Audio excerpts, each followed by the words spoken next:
Hello à toutes et à tous et bienvenue, nous sommes le 29 novembre 2023 et vous écoutez Le Café de l'e-commerce saison 5, épisode 173. Je suis Laetitia et je suis accompagnée d'Adrien en direct de la porte de Versailles.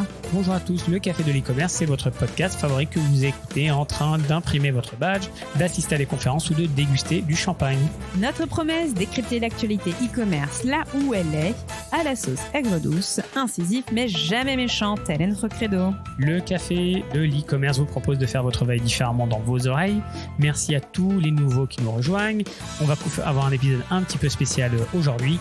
Et qu'est-ce qu'on a au sommaire, Laetitia ? Et au sommaire de cette émission, un épisode 100% Tech for Retail, l'événement du mois, de la semaine et de cette fin d'année. Et on a une petite surprise en fin d'épisode, donc écoutez bien jusqu'au bout. Laetitia ? Adrien, prêt ? Synchronisation des montres.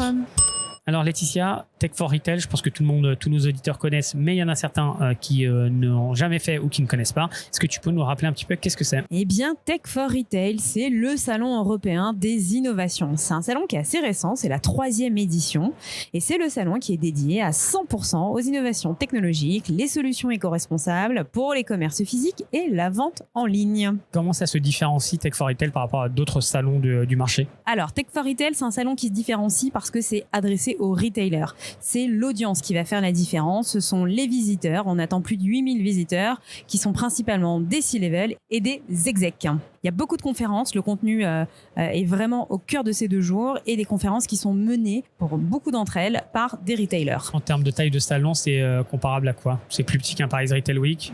Je ne saurais pas te dire, honnêtement. Je n'étais pas Paris Retail Week cette année, donc je ne saurais pas te dire. Non, c'est un salon que je dirais que c'est gros par rapport à des petits événements. C'est pas le plus gros événement de l'année, je pense pas. Par contre, la taille, c'est relativement petit et je sais pas si c'est exclusif. En tout cas, ils font attention. Ils essayent de faire attention à qui expose et qui est ici. Et je trouve que c'est plutôt quali, justement par rapport à Paris Retail Week, à d'autres salons qu'on peut voir. En termes de chiffres, ça donne quoi, Laetitia ? Écoute, ils sont pas tombés, mais si on se base sur les éléments qui ont été vendus pour faire venir les visiteurs cette année, c'est plus de 300 exposants, une 60aine de startups qui sont sur leur startup village, et puis voilà, comme je le disais, plus de 8000 visiteurs qui sont attendus avec 95 conférences. C'est quoi les thèmes de ce salon, de cette édition ? Alors cette année, eh bien, je crois qu'on n'a pas pu passer à côté. C'est l'IA générative qui prend beaucoup de place. En tout cas, dans la programmation des conférences, on voit beaucoup d'IA générative, on voit aussi beaucoup de supply, aussi bien sur du front, et puis toujours du marketing avec le client au cœur de la stratégie et du service client. Et en termes de conf, est-ce qu'il y a des têtes d'affiche ? Ouais, il y a eu notamment le président de la Société des Mousquetaires, Thierry Cotillard, qui a fait une grande conférence, qui a fait grand bruit. Nathalie Bala, une ancienne de chez La Redoute, qui est actuellement la coprésidente de New Air. Il y a Asos qui était là, donc la marketplace britannique, Media Market, du LVMH, donc voilà, des beaux noms qui étaient on stage. Et d'ailleurs, on a Michel Coq, notre grand ami, qui a assisté à pas mal de conférences et qui en a retenu une plus particulièrement sur le retail média. On écoute tout de suite Michel. Et nous retrouvons Michel Coq, qui a assisté à pas mal de conférences à l'occasion de Tech for Retail. Salut Michel. Salut Laetitia. Bonjour Michel, je suis aussi là à côté. T'es là aussi, oui. Sous la table, bien sûr. En train de nettoyer vos chaussures et de refaire vos lacets. Il est là, ce fidèle serviteur, Adrien.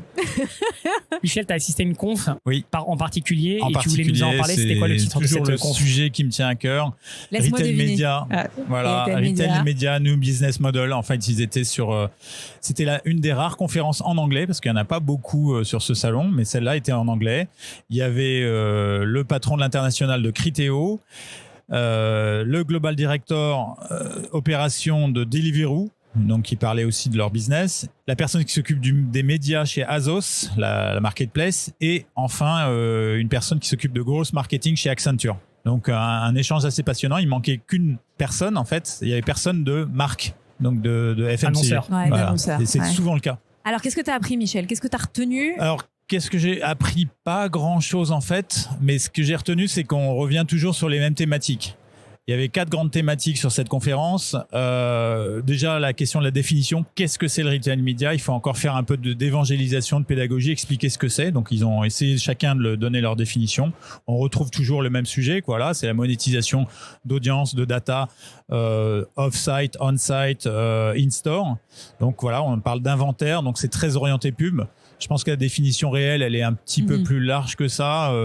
Mais bon, passons. Le sujet qui était intéressant, c'était le build ou le buy. En fait, vraiment, là, ils ont posé une question qui est un peu nouvelle, c'est-à-dire est-ce que tu dois construire ta régie interne ou est-ce que tu vas acheter ou aller sur une autre régie? Et là, effectivement, il a été question de scalabilité. Si tu as la taille critique, eh ben, tu peux envisager de faire ta régie comme a fait Carrefour, comme fait Auchan, etc. Sinon, il faut rejoindre une plateforme existante. Donc voilà, assez standard. Ce qui était intéressant aussi, c'était la comparaison États-Unis versus Europe. On n'en parle pas beaucoup, retard, c'est ça, mais c'est pas qu'on est vraiment en retard. Si, on est en retard, mais c'est aussi une question de scale, de taille. Aux États-Unis, c'est des géants, des mastodontes. Nous, c'est un marché qui est beaucoup plus fragmenté, avec des retailers qui sont de petite taille ou de taille moyenne et qui n'ont pas les moyens de créer leur régie, ou en tout cas même de monétiser leur data, parce qu'ils en ont pas énormément. Il y a un problème aussi culturel qui était... nous, on a une diversité en Europe, notamment de culture, de marché, etc., qui rendent les choses plus compliquées. Aux États-Unis, c'est un seul gros marché. Tu peux effectivement rayonner avec la pub un peu partout. C'est à peu près la même chose. Et ce sujet-là, enfin les sujets précédents, ils sont vrais dans tous les secteurs. Ils sont vrais dans tous les secteurs, mais c'est vrai qu'ils découvrent que sur le retail média, ça prendra pas ralentit. aussi vite. Voilà, ça ralentit. Voilà. Ok. Et donc les barrières linguistiques, par exemple, aussi ont été évoquées. On est sur des clients qui sont moins fidèles, parce qu'il y a beaucoup d'enseignes et donc aux États-Unis, tu vas être client de Walmart ou d'un autre, mais voilà, tu restes avec ta marque et donc tu es très fidèle. Voilà, donc des choses assez intéressantes de ce côté-là et ce qui vont sans doute alimenter ce qu'on va aller voir à la NRF bientôt. Donc c'est ce que j'allais dire, la suite à la NRF. Mais Michel, ici sur le salon, est-ce que tu as rencontré des solutions, des plateformes de retail média? Pas énormément. J'avoue que j'ai pas eu le temps vraiment de faire le tour de tout le monde. Non, mais je crois comme toi qu'elles étaient assez absentes. Donc ça montre que la maturité du marché est encore très faible. Disons que des solutions dédiées, si, il y avait quelques régies. Il y a Values qui était là, il y en a un certain nombre qui étaient là.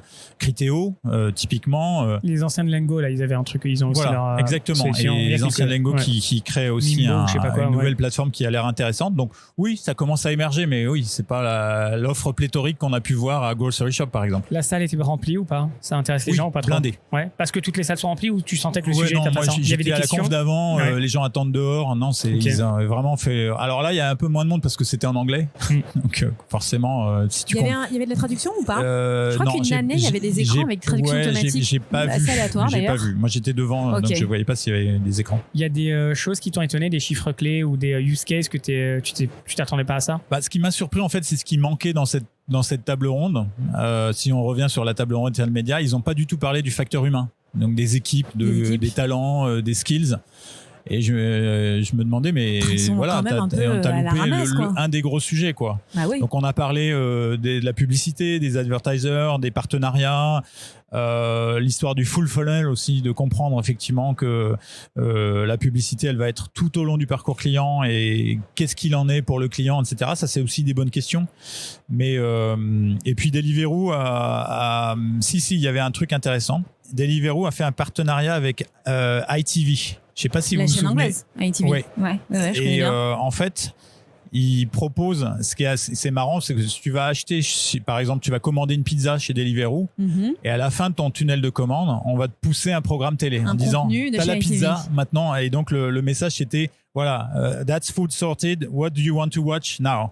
Et donc, il joue sur le fait que tu es dans un parcours complet. C'est pas juste le restaurant ou la pizza. Le storytelling. Voilà, le storytelling. Tu vas souvent à Londres. Je te mets au défi de commander une pizza sur Deliveroo et d'être targeté par cette plateforme-là et de nous dire quel contenu a été propulsé. Je vais essayer. Retour d'expérience. Voilà. Pourquoi pas. Absolument. Ça s'est terminé comment la conférence alors? Ça s'est terminé sans questions-réponses, malheureusement. Donc, ils ont fait vraiment vraiment le timing. Bon, c'était hyper en retard. Il y avait une demi-heure de retard, donc ils ont dû rattraper un petit peu. Non, c'est terminé sur les points qui sont toujours les points d'achoppement, hein. Les KPI qui manquent, le manque de standardisation dans ce milieu. Donc, ils ont évoqué le fait que l'IAB est en train d'essayer de standardiser, d'avoir des métriques communes à tout le monde, mais c'est encore work in progress, on va dire. Et puis le point de vue du client final, voilà, ça aussi c'est un vrai sujet. Michel, merci, t'as rempli tous tes devoirs comme d'habitude. Toujours prêt. La prochaine étape, où on va, qu'est-ce qu'on fait? Raconte-nous tout. Qu'est-ce qu'on fait? Alors, on peut en parler, c'est pas trop tôt. Non, bien sûr, très bien. C'est le moment, ça y est là. Alors quand on dit on, c'est on une personne ou toi? Parce qu'hier, je parlais avec quelqu'un qui parlait de lui à la troisième personne. Il disait on. Laetitia trouvait ça normal, elle l'écoutait. Le nous royal, c'est ça. Voilà, c'est ça. Donc là, c'est on tous les trois. Là, c'est on tous les trois. C'est Café l'e-commerce plus one. Ouais. C'est back from, du coup. C'est back-from.com. Notez bien l'URL. Donc il se passe quoi, Michel? Qu'est-ce qui se passe? Le teasing. Le teasing. On va à la NRF. On est déjà, vous savez, on est revenu de Las Vegas il n'y a pas très longtemps. Là, on va à New York. C'est encore mieux. La NRF, c'est vraiment le rendez-vous annuel. On va y être plus qu'une semaine, enfin pas une semaine complète, une dizaine de jours, pour non seulement assister à toutes les conférences qui comptent et revenir avec une mine d'informations, d'insights, d'histoires à raconter sur ce qui s'est dit, les grandes tendances, etc., mais aussi rencontrer les techs sur le salon. Et en plus de ça, on va aller voir des magasins, on va aller voir l'innovation qui se passe dans New York, dans Manhattan, pour revenir avec des use cases retail physiques intéressants, j'espère. En tout cas, voilà, c'est ça qu'on va faire, et on va tout condenser en 1h30 de conférences hyper punchy, hyper gamifiées, tout ce qui va bien, et zéro bullshit. Ouais, c'est quand? C'est fin janvier, fin janvier, c'est ça? C'est exactement le 23 janvier à Lille. Donc on commence toujours par Lille, c'est notre région de cœur pour le retail, et ensuite on va à Paris le 25. Donc voilà, c'est des petits déjeuners à ne pas louper. Il faut vous inscrire tout de suite parce que les places sont limitées. Et ça part vite. Et ça part vite, absolument. Donc inscrivez-vous sur back-from.com. Bon, je vais m'inscrire alors. Merci beaucoup, Michel. Merci à tous les deux. Michel. Puis je vous dis à très vite. Et puis au plaisir de t'avoir au micro très vite. Michel. Voilà, on se retrouve dans l'avion. À plus. Et après Michel, on a eu la chance également d'échanger avec deux annonceurs, deux retailers. On a eu Cora et Chronodrive. Et je te propose de les écouter tout de suite. Et on est avec Laurent Gueux de chez Cora. Salut Laurent. Bonjour Laurent. Bonjour. Bienvenue Laurent. Bon, est-ce que tu peux te présenter?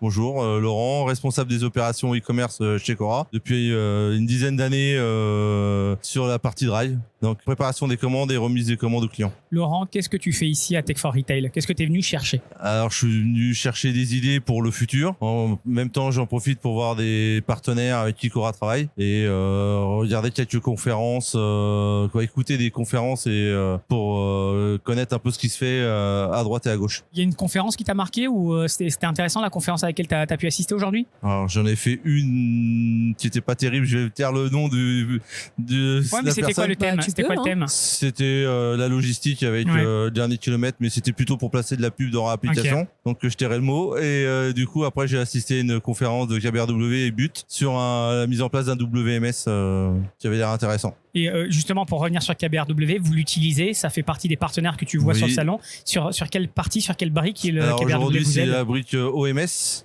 Donc on a voulu mettre en place un OMS pour réduire nos ruptures et le taux de substitution dans les magasins et pour commenter aux clients, pour dire aux clients à l'instant T si le produit était disponible ou pas. Quand on vient sur ce genre de salon, on vient rencontrer les partenaires, c'est très bien. Et on vient aussi, comme tu viens de le dire, s'inspirer, faire un peu de veille. Est-ce que tu es allé dans le coin startup ou est-ce que tu as découvert des petites pépites qui te paraissent intéressantes ou qui t'ont surpris? Alors, j'ai vu des pépites, mais c'est pas mon cœur de mon sujet à moi. C'est plutôt mes collègues. C'est pas mon périmètre.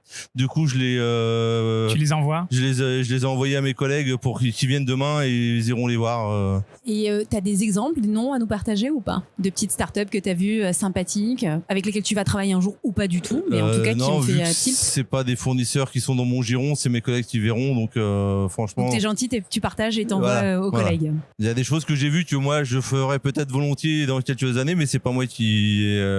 Ok. Il y a des choses que tu as pu voir sur le salon qui étaient intéressantes? Moi, j'ai vu 2-3 choses intéressantes pour ma partie à moi. Ouais, comme quoi, par exemple? Un scanner style Spider-Man et un robot qui suit dans les magasins. pour faire la préparation des commandes. Et ça, c'est des choses que tu n'avais pas vues avant. C'est la première fois que tu vois ici. J'avais l'idée, mais j'ai vu 2-3 fournisseurs qui me disaient que c'était pas possible. Et là, tu as eu la preuve que ça pouvait être possible. C'est un fournisseur étranger qui veut s'implanter en France. Les prochains salons que tu vas faire, c'est quoi? T'en fais un par an, c'est Tech for Retail? Non, j'en ai fait quelques-uns cette année. Ça dépend des opportunités et du besoin, quoi. Eh ben, on peut retrouver Laurent sur LinkedIn. Faut chercher pour le trouver. Il faut être persistant. Merci beaucoup, Laurent. Merci, Laurent. Bon salon à toi. Et nous sommes à Tech for Retail avec Vianney, le DSI de Chronodrive. Salut Vianney. Bonjour Vianney. Hello. Vianney, on est ravis de te recevoir. Ça va être très rapide. Dis-nous qui tu es et ce que tu es venu faire ici à Tech for Retail. Alors moi, je suis Vianney. Je suis DSI de chez Chronodrive depuis 4 ans. Et principalement sur la Tech for Retail, ce que je viens voir, c'est les partenaires avec lesquels on travaille actuellement et avec qui on a des projets. On a des gros projets de transformation IT pour passer d'un monolithe e-commerce à une plateforme e-commerce, à un commerce composable. Et donc, on a des petits sujets en cours avec quelques partenaires. Donc, on vient retrouver ces partenaires-là, faire un petit point projet avec eux, et puis en même temps, découvrir des nouvelles solutions et des nouveaux partenaires potentiels. Alors, moi, j'ai 2 questions à te poser. Le premier, c'est 2024, c'est quoi exactement les projets que tu as sur la table? Et ensuite, comment est-ce que tu priorises ou comment est-ce que tu décides de tu fais tel ou tel choix? Est-ce que c'est que le coût ou ça, il y a d'autres impacts? Alors, le coût est l'un des sujets, parce qu'en ce moment, la grande distribution est beaucoup challengée, donc le coût est un sujet, il faut pas se voiler la face. Donc, on commencera par les sujets qui ont les plus forts ROI et les plus forts enjeux business. Et dans nos gros sujets, un gros sujet de fond, c'est le traitement de notre monolithe, et donc le décommissionnement de notre monolithe historique au profit d'une solution homemade et d'un moteur e-commerce homemade avec une composition de solutions et un puzzle de solutions de la Mac. Comment est-ce que tu décides ce qui va rester en interne et ce qui va être outsourcé? Genre le moteur de recherche, est-ce que vous allez le construire ou est-ce que vous prenez une brique externe? Et pareil sur la promotion, pareil sur le pricing, etc. Et ben justement, c'est la valeur ajoutée pour le business qui doit nous guider. Tout ce qui est notion de client, de produit, ça va passer tout seul et on va le faire en homemade. Tout ce qui a forte valeur ajoutée comme la promo, l'identification client, on va prendre des solutions du marché qui sont à la fois sécurisées, benchmarkées et en tout cas qui vont nous apporter la vraie valeur. Vianney, est-ce que tu peux nous citer des petites pépites que tu as découvertes là lors du salon? Ou que tu regardes sur le marché, ouais. Alors ce que je regarde sur le marché, les solutions d'OMS sont... On t'a senti très intéressé par l'OMS. Ouais, très intéressé puisqu'on a aussi une notion de logistique qui est très forte chez Chrono, donc forcément des solutions comme Fluid Commerce ou OneStock sont intéressantes. Toutes les solutions aussi autour du multimédia et de la gestion des images, donc les DAM. Donc forcément, c'est des petites solutions qu'on aime bien, en tout cas qu'on regarde de près.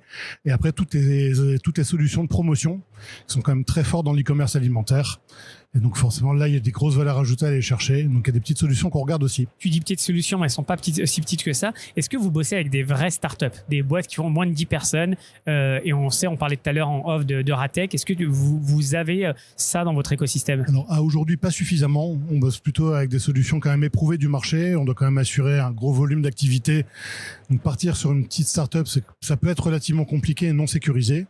Néanmoins, dans notre environnement proche, effectivement, il y a Euratech qui permettrait de pouvoir onboarder et travailler de manière plus proche avec des petites startups. Et donc, on doit travailler avec eux. En tout cas, c'est l'un aussi des sujets de 2024, de s'ouvrir au monde des petites startups pour les aider autant que nous, on pourra les aider. Et voilà. Vianney, pour conclure, comment ça s'annonce 2024 par chez toi? Ça s'annonce bien. Le commerce continuera à être tendu. En tout cas, techniquement parlant, il y a des beaux projets. Je pense qu'il y a plein de solutions qui vont aussi un peu révolutionner la vie du client en termes de parcours, en termes d'expérience. Donc, je pense que pour les clients, ce sera une très belle année 2024 sur l'e-commerce. Et après, pour nous, on fera tout pour que ce soit une belle année chez Chronodrive. Et si jamais tu vois ici des techs qui sont hyper intéressantes, qui ont des use cases qui te paraissent intéressants, tu le fais remonter au métier et tu dis, écoute, là, il y a un truc sexy, ça peut être intéressant. C'est l'objectif de la dizaine de compagnies que j'ai croisées aujourd'hui, en tout cas sur lequel je ferai un petit retour à mes collègues du business pour voir s'il y a des use cases à travailler avec eux et de la valeur ajoutée à apporter. Et c'est quoi la prochaine fois que tu fais cette veille, le prochain événement ou le prochain salon que tu vas faire? Alors, j'ai pas encore regardé les prochains événements. Je sais qu'il y a le One-to-One à Monaco qui va arriver au mois de mars. Il y en a peut-être entre les deux, mais on recroisera globalement les mêmes acteurs. Donc voilà, on regardera aussi sur qui y va, qui sera présent, qui présentera les petites conférences qu'il y aura. Mais pour l'instant, j'ai pas encore planifié. Comment on fait pour te contacter? LinkedIn, par mail, voak@chronodrive.com. Je vais pas donner mon mobile en ligne, mais le cœur y est. En tout cas, vous l'avez. Sinon, en passant par vous, il y aura pas de souci. Ouais. Et on mettra ton lien LinkedIn pour tous ceux qui veulent te contacter. Merci beaucoup. Merci, ça fait Vianney. un moment qu'on se voit dans les salons, qu'on se dit faut que tu passes. Donc je suis ravi qu'on ait pu faire ça aujourd'hui. Et bon salon à toi. Et un grand merci de l'invitation et un plaisir d'avoir partagé ça avec vous. À bientôt, Vianney. Et nous avons croisé notre ami Olivier Martinery de chez Clever Edge qui a accepté de nous partager son expérience sur le salon. Olivier, coucou, est-ce que tu peux te présenter? Oui, bien sûr. Donc, je suis un papy du web et je travaille chez Clever Edge où je dirige les alliances, les partenariats avec nos amis les éditeurs. Olivier, tu as assisté à une conférence, enfin, tu as assisté à plein de conférences et tu as rencontré plein de personnes. Il y a une conférence en particulier que tu voulais nous partager. C'est laquelle? La conférence LVMH. Alors, ça parlait quoi? C'était quoi le thème? Ça parlait de l'utilisation de la tech chez LVMH, présentée par son DSI Franck Lemoyle. Sujet où il pourrait parler pendant 6 heures. Donc, ça durait quoi? 30 minutes, 45 20 minutes? minutes. 20, en plus 20 minutes. Est-ce que, La alors, salle est-ce que était c'était double vraiment comble. intéressant? Ouais, ok, j'imagine. Et puis à la fin, ils ont dû l'alpaguer. Alors, pourquoi tu as choisi, avant de nous parler de cette conférence, pourquoi tu as choisi cette conférence? Alors, parce que j'ai beaucoup travaillé avec l'intervenant dans ma vie précédente et que je sais qu'il a un côté visionnaire qui est souvent pertinent. En tout cas, l'histoire lui a donné raison plusieurs fois. Donc, je voulais entendre un petit peu la version 2023 et savoir ce qu'il avait à raconter sur un groupe de cette taille. C'est un teasing de malade. Alors, je ne sais pas si la conférence t'a plu ou pas. Alors, raconte-moi, qu'est-ce qu'il sait, de quoi il parlait? Alors, la conférence, je trouve, était un jeu, un travail vraiment d'équilibriste pour tenir en 20 minutes et placer les mots-clés supply chain, blockchain, pas dans l'ordre. Métavers? Non, pas à ce point. Métavers, Web comme 3. quoi c'était la news de l'année dernière, mais que finalement on n'en parlait plus. Ok. IA? Et d'autres mots-clés. Alors IA, bien sûr, IA. Et en fait, tout cela de façon extrêmement, justement, pas tout à fait convenue. Mais de toute façon, l'IA, par exemple, oui, l'IA, mais bon, avec une politique interne de ce qu'on peut faire, ce qu'on peut pas faire. Et aussi, l'IA remplacera pas l'artisanat parce qu'on est un métier de luxe. Et c'est rafraîchissant. Je sais pas, c'est original. C'est pas le discours qu'on peut entendre partout. Alors, attends, en 20 minutes, il est censé parler de la tech, de ce qui se passe au sein de LVMH. Est-ce qu'il est resté sur très high level de philosophique ou il allait sur des détails un peu plus précis sur comment c'est mis en place? Ou c'était que des buzzwords pendant 20 minutes? Non. C'était, il y avait les buzzwords, mais ça restait high level. C'était cependant intéressant. Par exemple, il commence sur le sujet de l'omni-retail et de la chaîne logistique.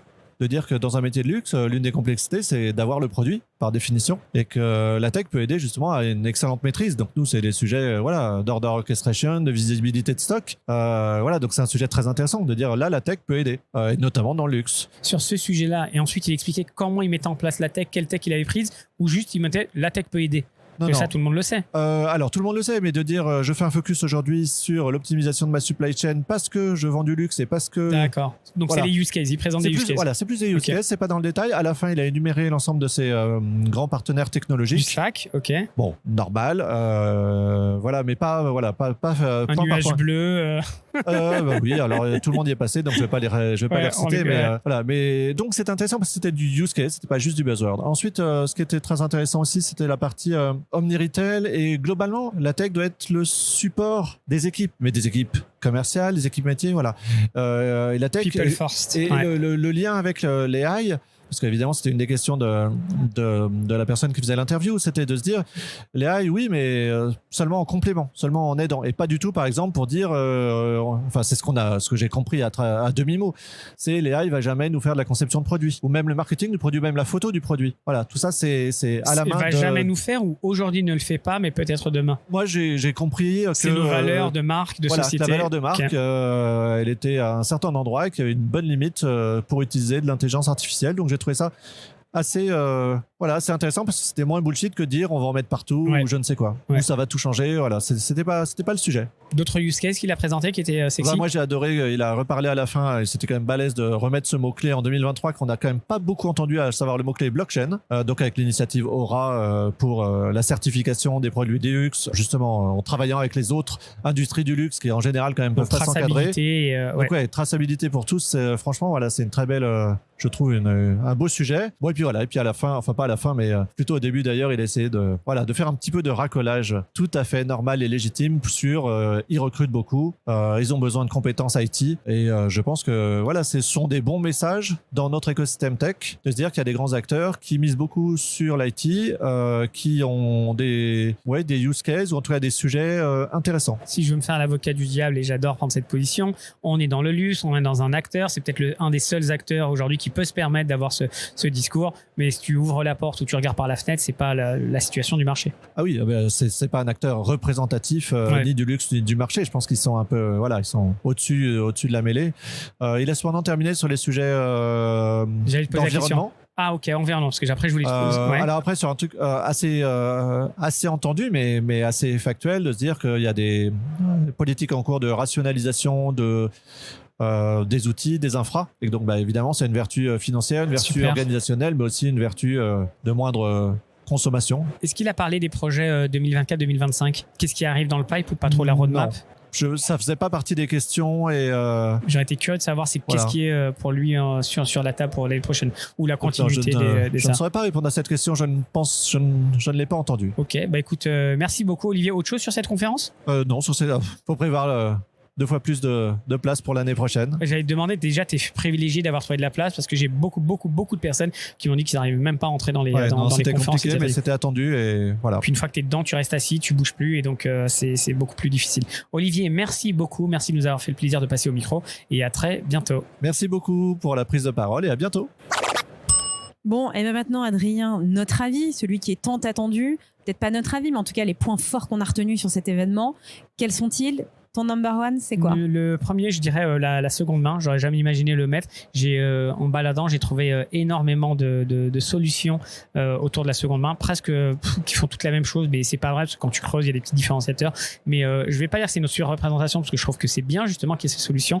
Mais du coup, c'est plutôt cool de voir que ce marché, il est très il est vivant, et il se passe pas mal de choses, particulièrement en France, certainement. Donc voilà, énormément de solutions de circularité sur ce salon. Tu les as vues? Je les ai vues, et moi j'avais noté ce point, et je suis pas d'accord avec toi. Je trouve que c'est une visibilité très timide, c'est assez timoré justement la représentation des solutions sur la seconde main. Alors le point où là vraiment je te rejoins, c'est que c'est quand même la première fois où on les voit suffisamment en avant, et qui sont pas relégués à côté des toilettes et dans un petit village start-up dédié à la seconde main. Cette fois-ci, ils sont présents, on les voit, mais moi je trouve qu'il n'y en a pas énormément, et je trouve que même au sein des conférences, c'est pas non plus ce qui prédomine.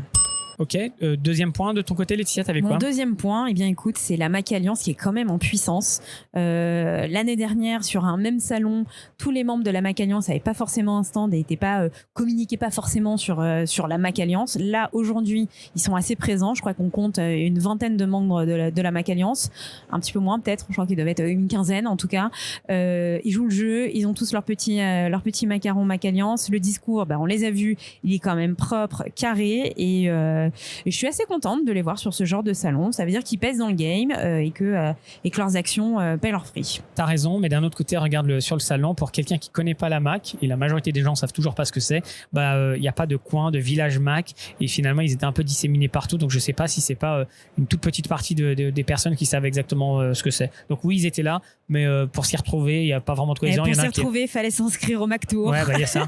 Ouais, exactement. Oui, mais c'est pour ça qu'on était là aussi. Il y en avait un qui était tout à l'entrée, l'autre qui est tout au fond à côté de la salle, etc. Donc c'était pas. Mais c'est les débuts. C'est dur de. Je suis sûre que l'année prochaine. Ah oui, c'est beaucoup mieux qu'avant. Donc ça c'est cool. Ils auront leur propre village, et voilà. Et aussi ils ont réussi à attirer du monde quand même. Il y avait, sur les stands de la Mac Alliance, il y avait quand même toujours du monde. Adrien, ton deuxième point? Moi, c'était les conférences. D'un côté, j'ai trouvé que alors j'ai pas pu assister à assez de conférences. Malheureusement, j'aurais adoré passer beaucoup plus de temps. Elles étaient très remplies. Donc sur la partie logistique, gros carton rouge. C'était extrêmement difficile à assister aux conférences, mais ça nous montre encore une fois, et on le sait dans tous les salons qu'on fait, les conférences c'est toujours ce qui draine le monde, ce qui est là où tu vas apprendre des choses. Les retours que j'ai eu des conférences, certaines étaient vraiment bien, et d'autres malheureusement c'était des sales pitch, mais j'ai l'impression que le niveau il augmente, et puis les thèmes de certaines confs à laquelle je voulais assister avaient l'air plutôt cool. Donc je sais pas, j'ai l'impression que les confs sont plutôt solides et avaient l'air d'être plutôt cool.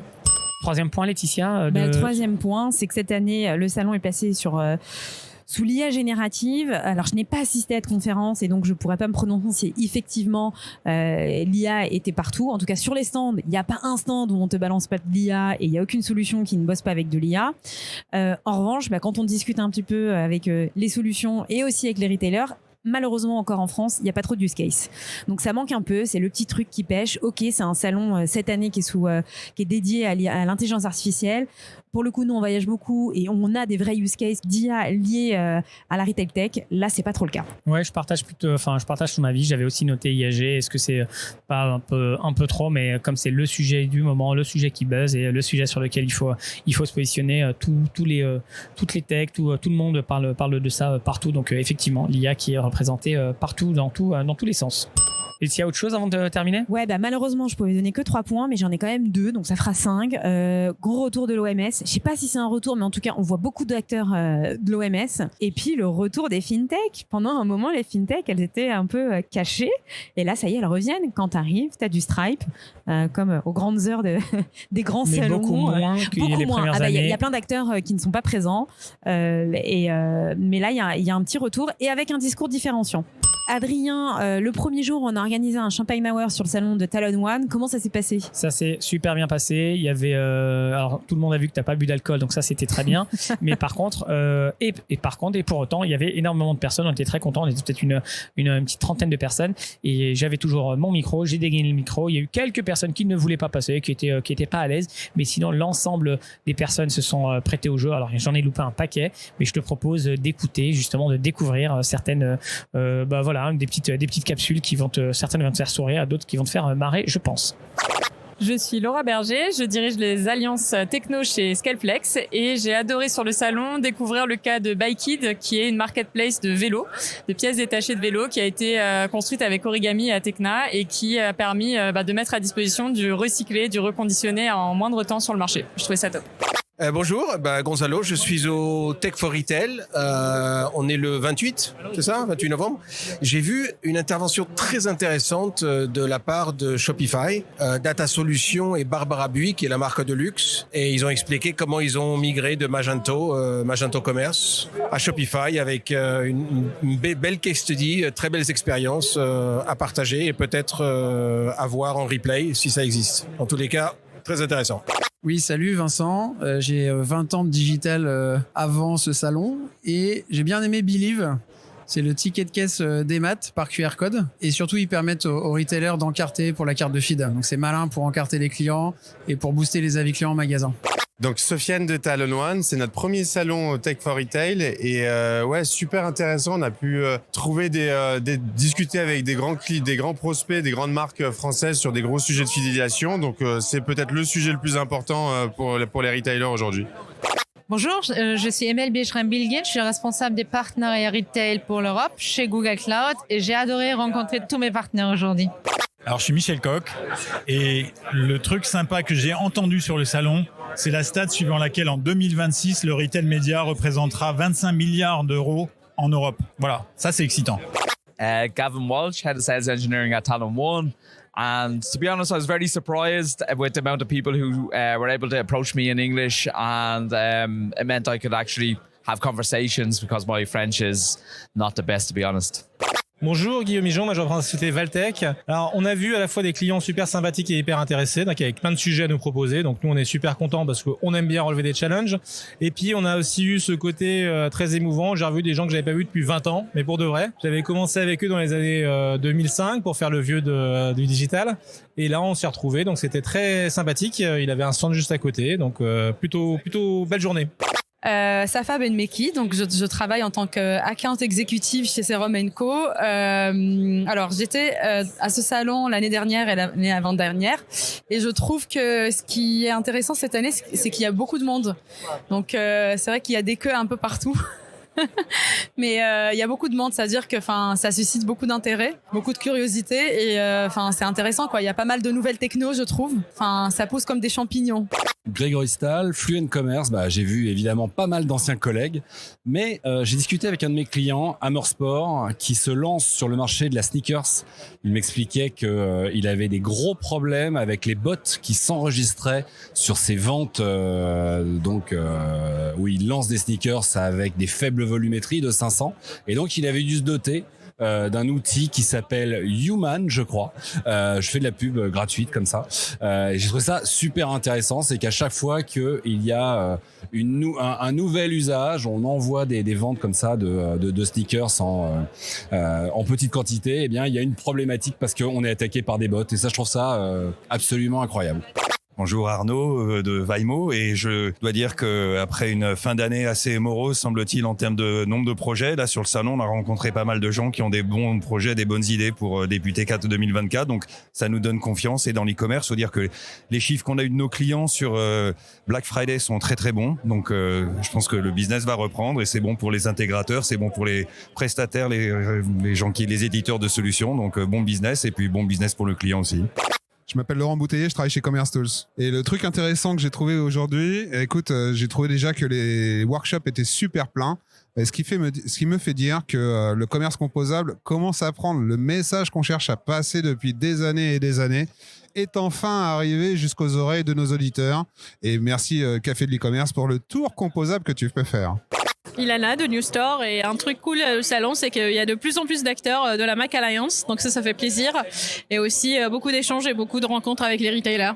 Alors moi je m'appelle Thibaut Gatouchoumarest, je suis directeur commercial pour la société Piano Analytics, et sur le salon assez intéressant de voir toutes les technologies tous les partenaires, toutes les technologies avec lesquelles on pourrait collaborer, rencontrer aussi un petit peu quelques prospects. J'ai vu un petit peu les conférences de Snowflake, typiquement j'ai trouvé hyper intéressant toutes les logiques d'enrichissement des données qu'ils étaient capables d'avoir avec vraiment plusieurs canaux de données qui vont arriver, des données analytics, des données CRM, et voir comment sur la personnalisation du pricing, ils avaient des logiques vraiment de data science derrière tout ça, et voilà, c'était assez bien amené, j'ai trouvé ça intéressant. Je suis Maxime, CEO cofondateur de Visual. Alors moi, j'ai lancé la boîte il y a 3 ans. Et il y a 3 ans et demi, j'avais fait une discovery interview avec un responsable e-commerce d'une marque que j'ai pas vu depuis 3 ans et demi, que j'ai recroisé sur le salon. Et il m'a dit, c'est hallucinant parce que tu m'as parlé de ta vision il y a 3 ans et demi. Et là, le produit est devenu live.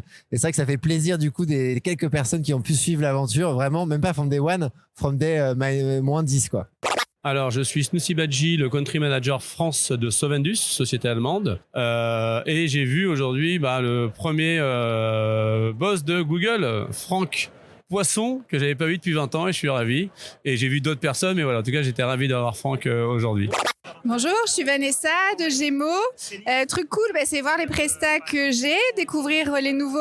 Et puis vous voir vous, en vrai, Laetitia et Adrien, parce que je vous écoute tous les lundis, comme je disais. Et donc je suis ravie de ce petit événement là que vous avez créé, c'est très sympa. Merci beaucoup. Alors salut, moi je suis David Chawat, je travaille dans le e-commerce chez Salesforce, et aujourd'hui j'ai vu un truc qui était sympa chez SES Imagotax, c'est toute la gestion des petites puces RFID en magasin, et ouais, je trouve ça assez cool le use case et puis ce que ça apporte comme comme service, voilà. Alexis Huette de Serum & Co, et j'ai été ravi de pouvoir rencontrer les partenaires avec qui on bosse depuis longtemps. Je m'appelle Nicolas de 202 e-commerce, et je dirais que la chose la plus cool que j'ai dite aujourd'hui, c'est à Adrien, j'ai dit « j'ai pas changé, je mange des grecs dans des voitures de luxe ».